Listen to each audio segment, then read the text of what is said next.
Hello friends, good evening. তোমার সব কেমন আছো? আশা করি ভালো আছো, আর আমিও খুব ভালো আছি। এখন বাজে ঘড়িতে 8টা, আর আমি তাকে দেখে রেডি হচ্ছি। রেডি হয়ে কোথায় যাচ্ছি বলো তো? গেস করো কোথায় যাচ্ছি। দেখো, আমি লিপস্টিক লাগিয়ে নিলাম। না আনলে না, একটা স্প্রে তো লাগাতে হয়, ওটা ছাড়া তো মনে হয় অধুরাই থেকে যায়। তাই আমি তারপর স্প্রে লাগিয়ে ঘড়িটা আমি খুঁজছিলাম, আর ঘড়িটার উপর আমার বরমশাই বসে বসে ভিডিও করছে। তো যাই হোক, লাস্টে খুঁজে পেলাম, তাই ঘড়িটা পরে নিচ্ছি। আর বরমশাইকে বলছি যে লেট হয়ে গেছে, সবাই হয়ে চলে যাবে, তারপর আমরা পৌঁছাবো। আর কেমন একটু মার্কেট গেছিলাম, তো লেট হয়ে গেছে। আর মেয়েরা তো আগেই চলে গেছে, যে মা তোমার সাজতে লেট হবে, আমি চলে যাচ্ছি। তোমার 2 মেয়ে আগে আগে পৌঁছে গেছে, আর আমরা এদিকে বর বউ মিলে রেডি হচ্ছি। আর বরকে অ্যাক্টিং করে দেখাচ্ছি আমার কেমন লাগছে। মানে ও অনেক দিন পর এখানে সাজাগুজু করা হয়, তো খুব ভালোই লাগে। আর লাস্টে দেখো, ওড়নাটা নিয়ে আমার সাজা কমপ্লিট করলাম। আর এই দেখো, আমার হাতে হলো একটা গিফটের মধ্যে আছে একটা স্কুল ব্যাগ। গাইজ করো, আমি স্কুল ব্যাগ নিয়ে কোথায় যেতে পারি? গেস করো। তো তারপরে দেখো, এদিকে আমার বর রেডি হয়ে দাঁড়িয়ে আছে যে তুমি থাকো, আমি চললাম। তো আগে আগে বেরিয়ে যাচ্ছে। আমি ঠিক আছে চলো, আমি লাইট কাটা বন্ধ করি। ওকে গিফটটা ধরে দিয়ে আমি লাইটগুলো বন্ধ করতে আসলাম।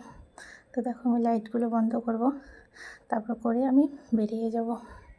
আর এদিকে বর বাইরে জুতো পরছে, আমি বেরিয়ে আসলাম।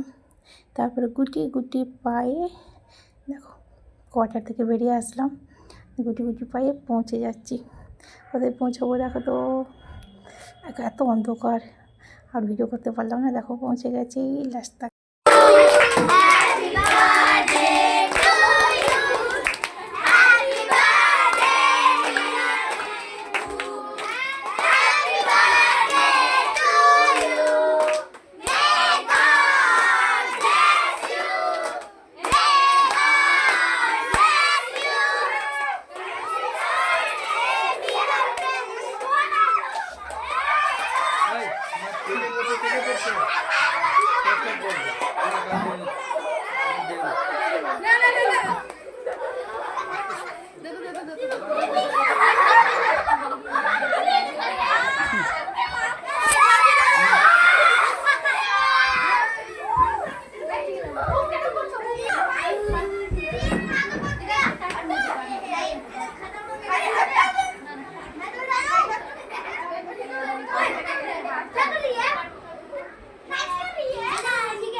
लग रहा है कि इस ईमानदार के वजह से इसका भी गया।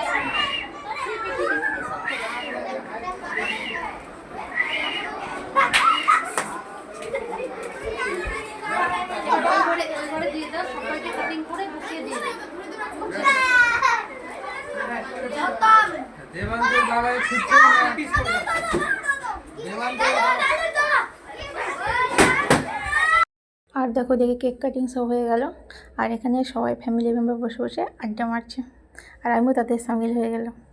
এখানে এই কিছু কিছু সময় আসে না, এত ভালো লাগে, সবাই একসঙ্গে থাকে, তো সবাই একটু কথা শেয়ার করে ভালো লাগে, মাইন্ড ফ্রেশ হয়ে যায়। আর বাচ্চাগুলোকে আরেক রুমে বসিয়ে দিয়েছে। চলো, সবার প্রথমে তো বাচ্চাদের খাওয়া দাওয়া চালু হয়ে গেল। ওদের আর মন মানছে না। প্রথমে কেক দিল, দেখো সব খাবার শুরু করে দিয়েছে, আর আমি ভিডিও করছি বলে আমি পোজ দিচ্ছে যে আন্টি। আর দেখো, এদিকে আমি খেতে বসে পড়লাম। সবার প্রথমে দিল স্যালাড, পুরি, কেক তো বলতে ভুলে গেছি, কেক, ওই সবজি ছিল, ডাল ছিল, ফ্রায়েড রাইস ছিল, পনিরের সবজি ছিল, একটা ভেজ সবজি আলাদা। তারপরে এই লাস্টে একটা মিঠাই দিয়ে খাবার আজ কমপ্লিট করলাম। আর খাবারটা খুব টেস্টি ছিল, জানি না কেউ বানিয়েছে, খেতে খুব ভালো লাগলো, মন তৃপ্তি করে খেলাম। আর দেখো, ক্লাসটা খাওয়া কমপ্লিট হয়ে গেল। আর খাওয়া দাওয়া কমপ্লিট করে এসে আরেকটা রুমে এসে বসে পড়লাম। এখানে সবাই বসেছিল, তাই বসে একটু আড্ডা মারছিলাম। আর ওদিকে বড় মশাই খাওয়া দাওয়া করছিল। আর এদিকে দেখো আমার মেয়েকে, আর আমার মেয়েকে যখনই ভিডিও করতে যাবো, ওভাবে ফটো তুলছে, পোজ দিতে শুরু করবে। তো দেখো, আগুল আমাকে পোজ দিচ্ছে, আমার ভিডিও করো। তো দেখো, সব বাচ্চারা ওখানে বসে আছে। তো দেখো, এই যে বার্থডে থেকে ছোট্ট বেবি ছিল, বেবিটাকে এত ভালো লাগছিলো, কত খুশি হচ্ছিলো সবাইকে দেখে। এখানে অনেক বাচ্চা এসে বাচ্চা দেখে প্রচণ্ড খুশি হচ্ছিল। আর এই একটাই দিন আসে যখন কারো বার্থডে হয়, তখন সবাই মিলে এক জায়গায় হয়, তো সবাই সবার সঙ্গে দেখা হয়, তো ভালো লাগে, সবার সঙ্গে সবার কথা হয়। দেখো এখানে কেউ কারো নিজের কেউ নেই, এখানে সব আলাদা আলাদা স্টেটের লোক, সবাই নিজের বরের চাকরির সূত্রে সব এখানে আছে কোয়ার্টারে। যদিও খুব ভালো লাগে এখানে একসঙ্গে থাকতে। আর দেখো লাস্টে বার্থডে কমপ্লিট করে আমরা এবার ঘরের দিকে যাচ্ছি। আর এত অন্ধকার, আমরা কোথায় ছিলাম বলো, তিনতলা থেকে নিচে আসলাম। অন্ধকার ছিল, সিঁড়িগুলো প্রচণ্ড, আর বর্ষার সময় না সাপের খুব ভয় লাগে। তো দেখো রাস্তায় কেউ নেই, 11টা বাজতে চললো। তো আমার বর আর আমি টুকটুক করে যাচ্ছি। আমার মেয়ে বৃষ্টি হয়েছে বলে কোলে চলে যাচ্ছে, নিচেও নামবে না। তো চলো লাস্টে আমার ঘরে পৌঁছে গেলাম। আর আমার মেয়েটা কত খুশি বাড়ি থেকে এসে, আর আমিও খুব খুশি। আর ভিডিও এখানেই শেষ করলাম। Bye bye. আর আমার ভিডিও ভালো লাগলে লাইক করে দিও আর সাবস্ক্রাইব করে দিও। Tata, good night. চলো সব বাই করে দাও। দেখো মেয়েরাও বাই করছে। আর ভিডিওটা আমার বরকে দেখিয়ে শেষ করলাম। বাই।